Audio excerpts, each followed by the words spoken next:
सभी को नमस्कार। हमारे इस कोर्स में कल्टीवेशन ऑफ वेजिटेबल्स के साथ साथ स्पाइसेज यानी मसालों की खेती की भी कुछ से पार्ट है। अब तक हमने सब्जियों की खेती के बारे में अध्ययन किया। इसके बाद हम जिसका जो सेकंड पार्ट है कल्टीवेशन ऑफ स्पाइसेज, उसका हम अध्ययन करेंगे।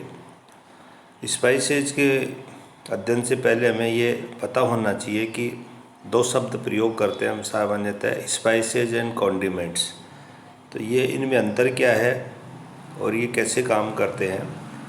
तो those plants the product of which are used as a food adjunct to add flavour and aroma are called spices. यानी खाद्य पदार्थों में बाहर से डाले जाने वाला वह पदार्थ जो उसके सुवास और फ्लेवर में ऐड फ्लेवर एंड अरोमा, उसकी सुवास और सुगंध में बढ़ोतरी करता है, वो स्पाइसेज कहलाते हैं। Spices which use as a food adjunct to add taste only are called condiments. और जो जिसका स्वाद बढ़ाता है, यानी जो पदार्थ बाहर से डाले गए हैं उसका स्वाद बढ़ाता है, टेस्ट ओनली, वो कॉन्डिमेंट्स कहलाते हैं। तो they provide flavour and taste due to the presence of essential oils. अब ये जो टेस्ट और फ्लेवर उसमें बढ़ता है खाद्य पदार्थों में, वह उसमें एसेंशियल ऑयल्स की उपस्थिति के कारण होता है। और यह जो पदार्थ होता है वो पूरा संपूर्ण भी हो सकता है, उसको ग्राइंड करके, पीस करके, पेस्ट बना करके, या द्रव फॉर्म में, लिक्विड फॉर्म में उसको जब उसी खाद्य पदार्थ में डाला जाता है तो वो उसकी फ्लेवर को, उसकी टेक्सचर को, उसके कलर को इंक्रीज करता है। और इसके साथ साथ उसकी सेल्फ लाइफ भी, उसी प्रोडक्ट की, उस उत्पाद की सेल्फ लाइफ को भी बढ़ाता है उसकी। तो इस तरह ये स्पाइसेज और कॉन्डिमेंट्स होते हैं जो खाद्य पदार्थों में एक बहुत महत्वपूर्ण रोल अदा करते हैं। India is the largest producer, consumers and exporters of spices in the world. हमारा देश भारत है जो सबसे बड़ा उत्पादक है। उपभोग भी हम सबसे ज़्यादा करते हैं और एक्सपोर्ट भी हम सबसे ज़्यादा करते हैं विश्व में। तो special attention is required to boost the quality production of these spices to compete in the international market and enhance origin exchange as well। हम सबसे बड़े उत्पादक हैं, लेकिन फिर भी अभी हमें क्वालिटी का प्रोडक्शन करना है। हमें जिस अंतर्राष्ट्रीय स्तर का क्वालिटी प्रोडक्शन होना चाहिए वो अभी तक हम नहीं कर पा रहे हैं।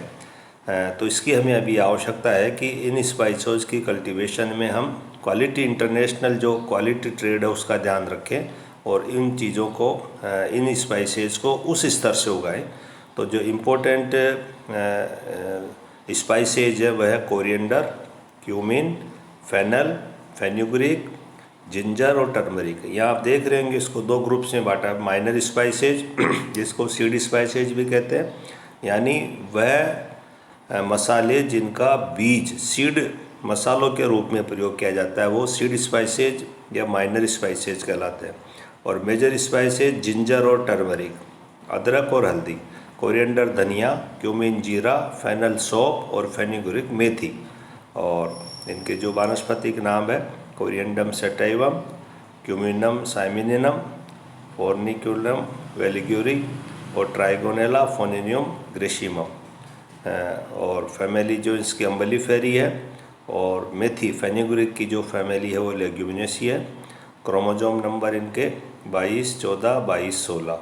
और जो अदरक है जिंजर, जिंजीबर ऑफिसिनलम जिंजिबरेसी फैमिली है, क्रोमोजोम नंबर 22 है। टर्मरिका, कुरकुमा, लौंगा, और इसकी भी जिंजिबरेसी फैमिली है और इसके 62 क्रोमोजोम नंबर 2n=62 है। तो इस तरह से ये स्पाइसेज बहुत महत्वपूर्ण हो जाते हैं। कृषि की दृष्टि से भारत में बहुत बड़ा फॉरेन एक्सचेंज, विदेशी मुद्रा इनका एक्सपोर्ट से प्राप्त होते हैं। तो जैसा कि माइनर स्पाइसेज में सीड स्पाइसेज, तो coriander, cumin, fennel and fenugreek यानी धनिया, जीरा, सौंफ और मेथी, ये इम्पोर्टेंट माइनर स्पाइसेज होती है। और राजस्थान और गुजरात इसका मुख्य ग्रोइंग स्टेट है पूरे भारत में, यानी राजस्थान और फिर Gujarat. Rajasthan is one of the leading state and contribute 40 to 50% of cumin. Rajasthan एक सबसे बड़ा प्रदेश है जो इन मसालों की खेती करता है, जिसमें जीरे का 40 से 50%, सौंफ का 12% एंड 99% ऑफ फेनुग्रीक, और मेथी का 99% केवल राजस्थान पैदा करता है। अब ये आप देख सकते हैं, मेथी तो केवल होती राजस्थान में है, 99% जितना टोटल प्रोडक्शन होता है उसका। तो अब इसकी इन स्पाइसेज का हमने टेस्ट और अरोमा तो बढ़ाते ही है, सेल्फ लाइफ भी बढ़ाते हैं, पर इसकी न्यूट्रिशन वैल्यू भी बहुत अधिक है। तो the nutritive value of seed spices, यानी 100 ग्राम का हम उपभोग करते हैं तो हमें क्या मिलता है, ये आपकी ये टेबल जो आप देख रहे हैं स्क्रीन के ऊपर, इसके साथ है ये कोरिएंडर का है, क्यूमिन सीड का है, फेनुग्रीक। अब इसमें से जो सीड स्पाइसेज है जैसे मेथी है, इसकी पत्तियां भी काम में आती है बहुत ज़्यादा, और धनिया है, इसकी पत्तियां भी काम आती है, यानी धनिया की कल्टीवेशन पत्तियों के लिए भी करते हैं और सीड प्रोडक्शन के लिए भी करते हैं। तो ये इनका इस टेबल के अंदर इनका एनर्जी है, nutrition value of seed spices का। तो moisture, protein, fat, fibre, carbohydrates, energy, calcium, phosphorus, iron, carotene, thymine, riboflavin, niacin और विटामिन सी, ये तक सब चीज़ें इनमें सीड स्पाइसेज में पाए जाते हैं। जैसे इसमें धनिया की जो पत्ती है उसमें विटामिन सी भी पाया जाता है, और कैरोटीन आयु जो 11,530 पत्तियों में, पत्तियां ज़्यादा न्यूट्रिशन पॉइंट ऑफ व्यू से इम्पोर्टेंट है धनिया की। तो इसका इस टेबल के माध्यम से हम कंपैरेटिव इनका अध्ययन कर सकते हैं। तो ये इनका पोषण मान भी एक बहुत अच्छे स्तर का होता है। अब हम स्पाइसेज की कल्टीवेशन शुरू करते हैं। कोरिएंडर, धनिया की खेती। कोरिएंडर या कोरिएंडरम सटाइवम, ये एक एनुअल हर्ब होती है, यानी एक शाकीय पौधा होता है, एक सीजन वाला, एक वर्षीय, और पत्तियों के लिए और ड्राइड सीड दोनों के लिए इसको उगाया जाता है। Extensionally grown in Andhra Pradesh, Tamil Nadu, Karnataka, Punjab, Rajasthan, Madhya Pradesh, Uttar Pradesh, यहाँ इसकी कल्टीवेशन अधिक होती है। In the country it is grown on an area of about 412.1 hectare and produce about 243.1 tons annually. लगभग इतना इसका उत्पादन होता है। Rajasthan is the main growing state and contributes about 40% production of India. Bharat का लगभग 40% अकेला राजस्थान धनिया का उत्पादन करता है। The entire plant as a fragrants, आपने देखा होगा धनिया का पूरा पौधा, चाहे उसका बीज हो, चाहे उसकी पत्तियां हो, चाहे उसका तना हो, उसको यदि हाथ में लेके थोड़ा सा क्रश करते हैं तो अरोमेटिक और टेस्ट भी आता है उसमें, और सुगंध सी आती है। और dry seed contain 0.1 to 1% essential oil, और इसके धनिया के बीजों में, सूखे बीजों में 0.1 से 1% तक एसेंशियल ऑयल होता है, जो कि उसका टेस्ट और ऑर्डर उसको दोनों बढ़ाता है, सुवास और स्वाद दोनों। The principally constitution of essential oil is, अब इसमें जो क्या होता है, इसमें इस ऑयल में होता है dextro, DEXTRO, dextro linalool, LINALOL, डेक्स्ट्राई एसेंशियल ऑयल होता है जिसको बोलते हैं डेक्स्ट्रा लेनोलिल। और ये वोलेटाइल ऑयल होता है जो कि बहुत से कॉस्मेटिक प्रोसेस में, ब्यूवरेज यानी पेय पदार्थों में आदि में बहुत ज़्यादा इसका प्रयोग करते हैं। और ड्राई सीड्स है जो उसका धनिया का ये फ्लेवरिंग सॉस भी होता है, और बहुत सारे खाने वाले मीट के प्रोडक्ट्स हैं, बेकरी प्रोडक्ट्स हैं, कन्फेक्शनरी है, बिस्कुट आदि है, इसमें बहुत सारी चीज़ों में काम में आता है। इसके साथ साथ इसकी काफ़ी सारी मेडिसिनल वैल्यूज़ भी है, और इसके काफ़ी बड़ी मात्रा में इसका हम प्रयोग करता है। और धनिया की जो हरी पत्तियां हैं उसकी चटनी बनाना है, और सूप में है, करी में है, बहुत सारी चीज़ें जो हमारी रसोई में, हम भारतीय रसोई का तो ये कह सकते हैं कि बिना हरे धनिया की पत्तियों के कुछ कर ही नहीं पाते हम, तो ये बहुत इम्पोर्टेंट हो जाता है हमारे लिए। अब इसकी कुछ वैरायटियाँ की जब बात करते हैं तो इसकी बहुत सारी वैरायटियाँ हैं, लेकिन जैसा कि देखा दक्षिणी भारत में इधर इसकी काफ़ी भी कल्टीवेशन उधर भी होती है। तो ये जो जातियाँ हैं, टेबल आपकी स्क्रीन पे है, इसमें जो CO1, CO2, CO3, और ये तमिलनाडु एग्रीकल्चर कोयम्बटूर की जातियाँ हैं। तो इसमें करैक्टरिस्टिक्स भी है इनके साथ में, जैसे प्लांट बड़ा होता है, अम्बल्स बोलते हैं, उसका जो छत्रक बनता है बीज वाला, मैनी अम्बल्स पर प्लांट, तो वो छत्रक कई बन जाते हैं उस पर। ड्यूल पर्पज है, ड्यूल पर्पज से मतलब है कि ये हरे धनिए के लिए भी, हरी पत्तियों के लिए भी ग्रो करते हैं और सीड के लिए भी ग्रो करते हैं। और ड्यूरेशन 110 दिन में लगभग तैयार हो जाता है। इसकी 5 क्विंटल पर हेक्टेयर यील्ड मिलती है। तो ये CO1 हुई। इसी तरह CO2 जाती है, इसका जो सीड कंटेंट है CO2 का 0.3% ऑयल पाया जाता है इसमें, और ये भी 90 से 110 दिन में तैयार होती है। इस तरह से CO3 जाती है।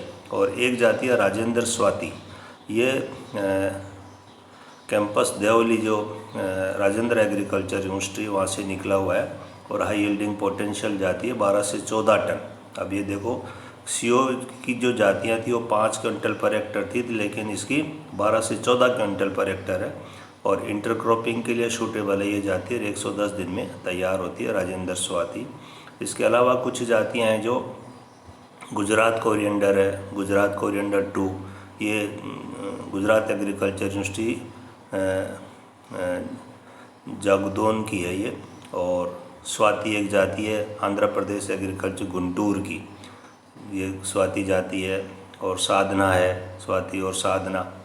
RCR 41, ये RCR 41 और RCR 20, ये राजस्थान की जातियाँ जो जोबनेर एग्रीकल्चर कॉलेज से निकाली गई है। राजस्थान के लिए बहुत अच्छी रिकमेंडेड जातियाँ ये, हाई यील्डिंग वैरायटी है RCR 41, और developed through selection from local material of Kota region. हम देखते हैं कि राजस्थान का हाड़ौती क्षेत्र है जो इसके लिए बहुत ज़्यादा फेमस है स्पाइसेस की कल्टीवेशन के लिए। तो कोटा रीजन से इसको सिलेक्शन प्रोसेस से तैयार किया गया है 1988 में। और स्मॉल एंड मैच्योर इसके जो सीड होते हैं 130 से 140 दिन में तैयार होती है। 9 क्विंटल पर हेक्टर इसकी उपज होती है। और फील्ड रेसिस्टेंट अगेंस्ट स्टेम गाल डिजीज, एक ये बीमारी होती है जिससे ये रेसिस्टेंट होती है। और recommended for irrigated condition of Rajasthan, सिंचित क्षेत्रों में इसको रिकमेंड किया गया है। इसी तरह RCR 20 जो जाती है वो भी यहीं की है, और ये भी इसकी लगभग 11.75 क्विंटल यील्ड होती है, 100 से 110 दिन में तैयार होने वाली। इस तरह से राजस्थान की जाती है। एक UD 435 और UD 436, ये RCA Udaipur agriculture college Udaipur की जातियाँ हैं दोनों। तो ये 4 जातियाँ जो राजस्थान की बहुत प्रसिद्ध जातियाँ हैं, और राजस्थान की कंडीशन में इनका बहुत अच्छी परफॉर्मेंस रहती है। इनके करैक्टरिस्टिक्स भी आपकी स्क्रीन पे है। तो इन जातियों का राजस्थान के लिए काफ़ी महत्वपूर्ण है। इसके बाद इसकी जलवायु की बात करें तो coriander is a tropical crop and grown in A cool season crop. ये एक उपोज ट्रॉपिकल क्रॉप है और ठंडे मौसम में इसको उगाते हैं। It is susceptible to frost, पाला इसके लिए हानिकारक होता है, यानी कम तापमान इसके लिए नुकसानदायक होता है। और फ्लावरिंग और ग्रेन फॉर्मेशन के समय जब इसमें बीज बनने लगता है और फ्लावरिंग आती है उस समय यदि पाला पड़े तो बहुत अधिक नुकसान होता है। और क्लाउडी वेदर, बादल बनने, ये फ्लावरिंग के समय बादल बन जाते हैं तो उससे भी इसका काफ़ी ज़्यादा प्रभावित होता है। पेस्ट और डिजीज़, कीट और रोग, ज़्यादा बीमारियाँ इस समय इसमें लगती है। तो heavy rains affected the crop yield and deteriorate seed quality, यदि बीज बनते समय कभी बरसात आ जाए तो वो भी इसके बीजों की क्वालिटी को ख़राब करती है।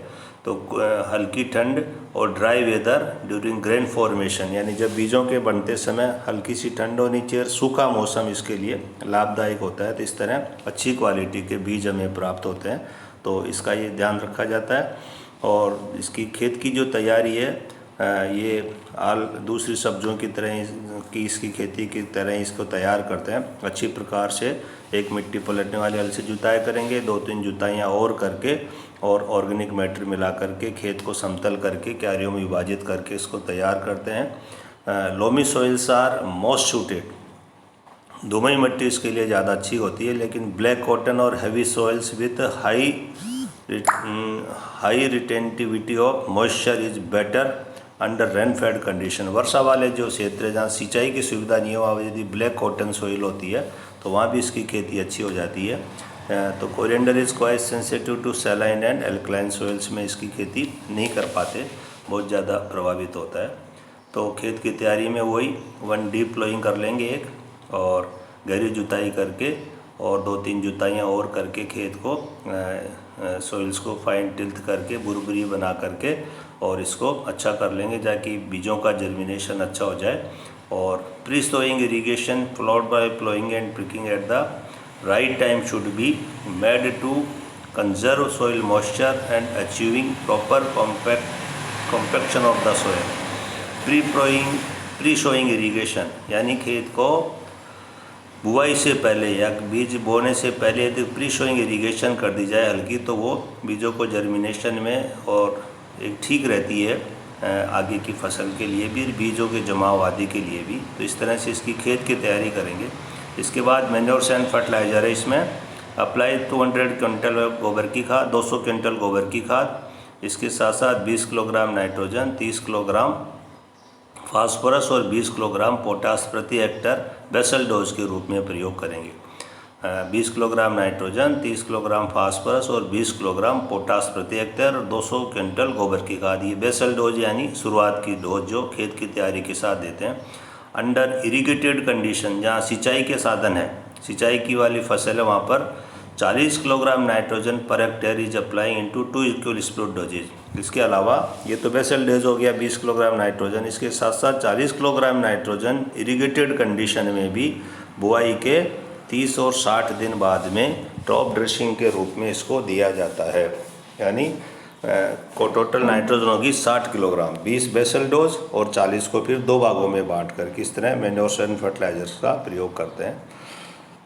सोइंग टाइम इसका coriander can be grown throughout the year except very hot months. बहुत ज़्यादा तापमान हो जाता है उन दिनों को छोड़ करके मार्च से जून को पूरे वर्ष भर हरे दाना जिसको हम कहते हैं पत्तियों के लिए उसको पूरे वर्ष भर ग्रो कर सकते हैं। केवल मार्च से जून तक का समय जो बहुत ज़्यादा तापमान रहता है राजस्थान उस समय नहीं करते हैं लीफ पर्पज़ के लिए। Seed purpose coriander is sown from October to November. लेकिन जहाँ बीज के लिए खेती करते हैं अक्टूबर से नवंबर तक इसकी बुआई करते हैं। और रीजन वाइज ये जो टेबल हमारे स्क्रीन के ऊपर है इसके हिसाब से इसकी बुआई करेंगे। जैसे उत्तरी भारत में, दक्षिणी भारत आदि में यहाँ इसको करते हैं अक्टूबर के मध्य से लेके मध्य नवंबर तक बुआई करेंगे। और तमिलनाडु में करेंगे इसकी जून जुलाई और सितंबर अक्टूबर में। और अंडर रेन फेड कंडीशन सितंबर अक्टूबर में, जहाँ पर वर्षाधारित या सिंचाई की सुविधा कम होती है वहाँ पर सितंबर अक्टूबर में इसकी बुआई करेंगे। 10 सीड्स इसकी बीज की मात्रा है 10 से 15 किलोग्राम प्रति हेक्टेयर इरीगेटेड कंडीशन के लिए, जबकि 25 से 30 किलोग्राम फॉर अनइरीगेटेड, यानी जहाँ सिंचाई की सुविधा वहाँ 10 से 15 किलोग्राम प्रति हेक्टेयर बीज, और जहाँ असिंचित है अनइरीगेटेड है वहाँ पर 25 से 30 किलोग्राम बीज प्रति हेक्टेयर प्रयोग करते हैं। और बीजों को बोने से पहले 12 से 24 घंटे तक पानी में भिगो लेते हैं उसको। 12 से 24 घंटे पहले बीजों को पानी में भिगो लेते हैं जिससे कि जर्मिनेशन अच्छा हो जाता है। इसके साथ साथ बीजों को 2 भागों में भी बांटते हैं। The seeds splits into 2 Havells bye rubbing and treat them. अच्छा, बीजों को हाथों से रगड़ करके 2 भागों में तोड़ लेते हैं जिससे कि जर्मिनेशन अच्छा हो। और इसके साथ साथ बीमारियों से बचाव के लिए थायरम 2 ग्राम प्रति किलोग्राम बीज के हिसाब से उपचारित भी करते हैं। इसके बीजों को उपचार करके बोना चाहिए थायरम से। स्पेसिंग जो बोने के समय रखते हैं वो 30 गुणा 15 सेंटीमीटर रखा जाता है ताकि और ब्रॉडकास्टिंग मेथड से, जहाँ रेनफेड कंडीशन होती है असिंचित क्षेत्रों में ब्रॉडकास्टिंग मेथड का भी प्रयोग करते हैं जिससे कि अच्छी फसल हो सके। तो इस तरह से इसको धनियों की बुआई करते हैं। अब इरिगेशन उसमें बाद में है, तो first irrigation should be given 3 days after sowing. क्योंकि बीजों को हम पानी में भिगो के बो रहे हैं इसलिए बोने के 3 दिन बाद में पहली हल्की सिंचाई करते हैं। इसके बाद 10 से 15 दिन के अंतराल पर सिंचाई करते रहते हैं और ये मौसम की दशाओं पे, भूमि पे भी डिपेंड करता है। सामान्यतः 5 सिंचाई में इसका काम हो जाता है, जो 30 से 35 दिन बाद, 60 से 70 दिन बाद, 80 से 90 दिन बाद, 100 से 105 दिन बाद और 110 से 115 दिन बाद में इसकी सिंचाई की जाती है। 5 सिंचाइयाँ जो प्रमुख होती है इसकी। वीड कंट्रोल के रूप में इसमें इम्पोर्टेंट होता है कि खरपतवार शुरू में फसल में नहीं रहे इनिशियल स्टेज में, तो शुरू के 3 सप्ताह तक यदि वीड्स नहीं होते हैं तो अच्छी ग्रो करने के बाद कम प्रभाव पड़ता है, पर शुरू में खरपतवार ज़्यादा हो गए तो वो फसल को ख़राब करते हैं। इसलिए पहली वीडिंग है जो उसको पौधों को निकालना चाहिए 25 दिन बाद में, अच्छी वीडिंग कर करके, इसके बाद 50 दिन बाद में, और फिर इसकी ध्यान रखना चाहिए इस बात का। और कई बार प्री इमरजेंस एप्लीकेशन ऑफ पेंडामेथलिन का भी उपयोग कर लेते हैं 1 किलोग्राम प्रति हेक्टेयर की दर से। और हैंड वीडिंग 25 दिन, बुआई के 25 दिन बाद में हेड वीडिंग तो करनी ही चाहिए। एक बार निराई गुड़ाई 25 दिन बाद अच्छी कर दे, जिससे कि वीड से निजात मिल जाए। इसके बाद इस तरह से फसल तैयार होगी। और इसकी जो हार्वेस्टिंग है कोरिएंडर की, वो 90 से 145 दिन में तैयार हो जाता है। ये वैरायटी पे डिपेंड करता है, मौसम की दशाओं पे निर्भर करता है। और जब बीज ग्रीन से येलो होने लगे उस समय ये समझना चाहिए कि अब फसल कटाई के लिए तैयार है, और सही स्टेज पर काट लेना चाहिए बीजों को, जिससे कि लगभग 50% बीज है जो हरे से पीले पड़ने लगे उस समय निकाल लेना चाहिए। यदि हार्वेस्टिंग में डिले करते हैं तो ये काफ़ी परेशानी भरा होता है, और वो अम्बल जो होता है, छत्रक, वो सेल्टर हो जाता है, यानी वहीं पर गिर जाता है खेत में, जिससे कि प्रोसेसिंग में भी परेशानी होती है और आगे दिक्कत होती है काफ़ी। इस तरह से उसकी हार्वेस्टिंग करते हैं। और the rain fade crops 6 to 8 quintal per hectare इसकी उपज मिलेगी। और इरिगेशन जो पानी की सिंचाई की सुविधा के साथ किया हुआ 10 से 12 क्विंटल पर हेक्टेयर उपज मिलती है इससे। इसके बाद प्लांट प्रोटेक्शन मेजर्स में है जिसमें एफिड लगता है एक तो, हाइड्रोफिस कोरिएंडरी इन कोरिएंडर एंड फेनल, मेथी में, सौंफ में उसमें लगता है। और माइजस पर्सिका इन क्यूमिन जीरे में लगता है। और एक्रिटोफिस फाइसम एंड एफिस इसमें फेनुग्रीक मेथी में लगते हैं। ये जो एफिड है, इसके अलग अलग स्पेसीज है जो इसको नुकसान करती है मसालों वाली फसलों को।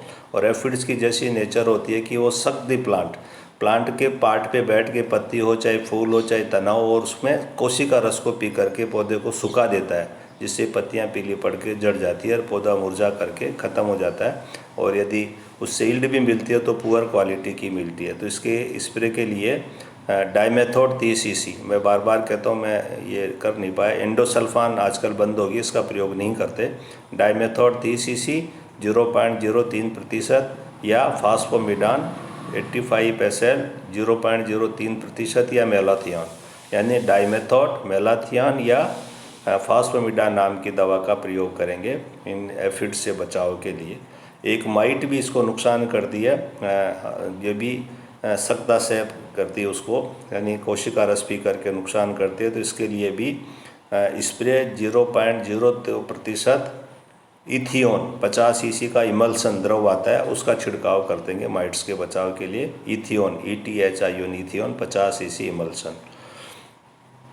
इसके बाद इसमें एक डिजीज है पाउडरी मिल्ड्यू जो थोड़ी सी ज़्यादा नुकसान करती है, इरिसिफी पोलीगोनाई। ये वाइट पाउडर, जैसा कि अन्य आप लोगों को पता है, पिछली क्लासों में भी बताया कि पाउडरी मिल्ड्यू में पत्तियों पर, फूलों पर और इन सब के ऊपर सफ़ेद पाउडर सा जम जाता है, जो बाद में ये काफ़ी नुकसान करके प्रोडक्शन उसको रोक देता है, पौधा भी नष्ट हो जाता है। तो इसके नियंत्रण के लिए सल्फ़र डस्ट 20 से 25 किलोग्राम पर हेक्टेयर इसका प्रयोग करेंगे। और इसके साथ साथ 0.2% सॉल्यूशन ऑफ वेटेबल सल्फर, पानी में घुलनशील सल्फर, या 0.1% कैराथियन या 0.05% कैलिक्शन, ये सल्फर के ही प्रोडक्ट्स हैं सारे, इसका 15 दिन के अंतराल पर छिड़काव करते हैं। एक अल्टरनेरिया पुणे सी है, ब्लाइट नाम की झुलसा जो लगता है इसमें, ये भी डार्क ब्राउन स्पॉट्स इस पर हो जाते हैं, गहरे काले धब्बे पत्तियों पर और स्टेम्स पर, ये भी काफ़ी इसको नुकसान करता है। तो इसके भी 0.1% सॉल्यूशन ऑफ बाविस्टिन या इंडोफिल M45 का 0.2% का छिड़काव कर सकते हैं, बाविस्टिन का या इंडोफिल M45 का। एक ही स्टाइम गाल लगती है इसके ऊपर, जो भी पौधे को काफ़ी नुकसान करती है। इसके नियंत्रण के लिए भी टॉलरेंट वैरायटी को बोएंगे, जैसे RCR 41 और राजेंद्र स्वाति। और बीजों को एग्रोसिन GN से उपचारित करके बोएंगे और थायरम से भी उपचारित करके बोएंगे। और 0.1% बाविस्टिन का स्प्रे भी कर सकते हैं 15 से 20 दिन के अंतराल पर। एक इसकी फ्यूजेरियम विल्ट भी इसमें कभी कभी लगती है, attack the roots of the plants. Fusarium wilt यानी इसकी जड़ों को शुरू की अवस्था में नुकसान करती है जब टेम्परेचर थोड़ा ज़्यादा हो और आर्द्रता ज़्यादा हो। तो डीप समर प्लोइंग करना चाहिए इसके लिए, विल्ट से बचाव के लिए। और 3 to 2 years क्रॉप रोटेशन यानी 1-2 साल के बाद में उसको उस खेत में इसको मसाले वाली इन 3 फसलों को नहीं लेना चाहिए, तो इसका प्रयोग करना चाहिए। इस तरह से इसका बचाव करते हैं। और इसके साथ साथ RCR 41 जाति को बोना चाहिए और हेल्थी सीड्स का प्रयोग करना चाहिए। डिजीज़ फ्री सीड्स का चुनाव करें, बीजों को उपचारित करें बोएं, तो ये इसका विल्ट का कंट्रोल मेजर्स हो जाएंगे। यानी फ्यूजेरियम जॉक्सिस्पेरियम इसको नुकसान करे, उसके लिए समर प्लोइंग, क्रॉप रोटेशन का प्रयोग करें और टॉलरेंट वैरायटी RCR 41 को बोएं, हेल्थी और डिजीज़ फ्री सीड्स का प्रयोग करें और treat the seeds with thiram और बाविस्टिन से एक दोनों, यानी या इसके बचाव के लिए क्या करेंगे, थायरम और बाविस्टिन का एक रेशो 1:1 का 2 ग्राम प्रति किलोग्राम सीड से इसको उपचारित करके बोएंगे, तो ये जो विल्ट है इसको काफ़ी रोकेंगे।